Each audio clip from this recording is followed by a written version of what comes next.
सर्वार्थ साधिके शरण्ये त्र्यंबके गौरी नारायणे नमस्तुते शरणागत दीनाथ परित्राण परायणे सर्वशक्ति हरे देवी नारायणे नमस्तुते हंसयुक्त विमानस्ते ब्रह्माणि रूपधारिणी।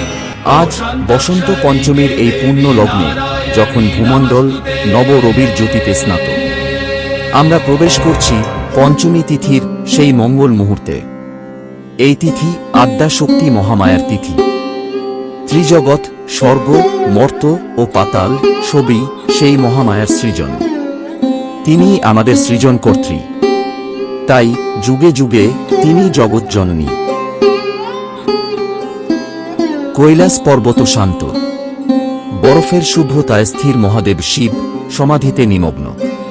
তার পাশে পার্বতী দেবী নিঃশব্দ করুণাময়ী অথচ অসীম শক্তির আধার। নিচে ত্রিলোকে ঝড়, শুম্ভ ও নিশুম্ভের অত্যাচারে দেবতারা ক্ষমতাহীন, ধর্ম প্রায় নিভু নিভু। কিন্তু কৈলাসে শুধু শ্বাসের শব্দ, শুধু ধ্যানের গভীরতা, শুধু শান্তি। অসহায় দেবতারা কৈলাসে এসে প্রণত হন পার্বতী দেবীর চরণে। জগদম্বে শুম্ভ ও নিশুম্ভ এমন বর পেয়েছে যে কোনো জনিজাত পুরুষ বা নারী তাদের বধ করতে পারবে না। তাদের মৃত্যু ঘটাতে পারে শুধু এক অজনী সম্ভূতা নারী।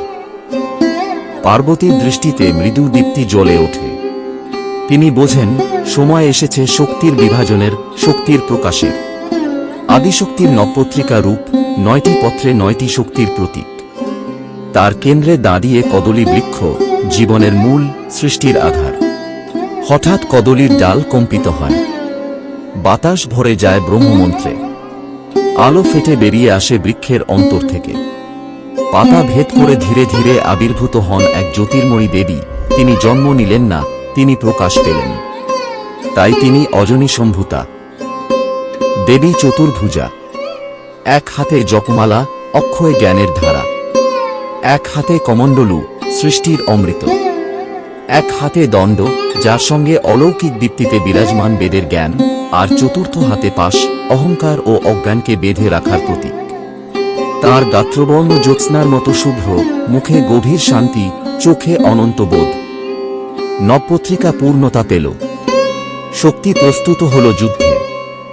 যুদ্ধক্ষেত্রে আবির্ভূতা হলেন দেবী অম্বিকা, মহাশক্তির অগ্নিরূপ। তার আহ্বানে এক এক করে প্রকাশ পেলেন মাতৃকাগণ। তাদের মধ্যে নীরব অথচ অপরাজেয় দেবী ব্রহ্মাণী, সঙ্গে দেবী মাহেশ্বরী রূপে ভগবান মহেশের সাথে, দেবী কৌমারী রূপে কুমার কার্তিকের সাথে, দেবী ইন্দ্রাণী রূপে ইন্দ্রের সাথে।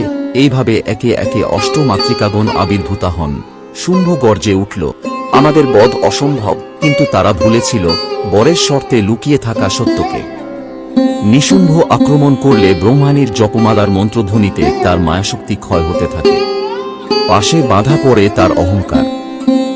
শুম্ভ যখন নিজেকে এক ও অদ্বিতীয় ঘোষণা করে, তখন ব্রহ্মাণীর দণ্ডে উদ্ভাসিত বেদের জ্ঞান তার মিথ্যা একত্ব ভেঙে দেয়। সেই মুহূর্তে দেবী অম্বিকার মহাঘাতে শুম্ভ নিশুম্ভের পতন ঘটে।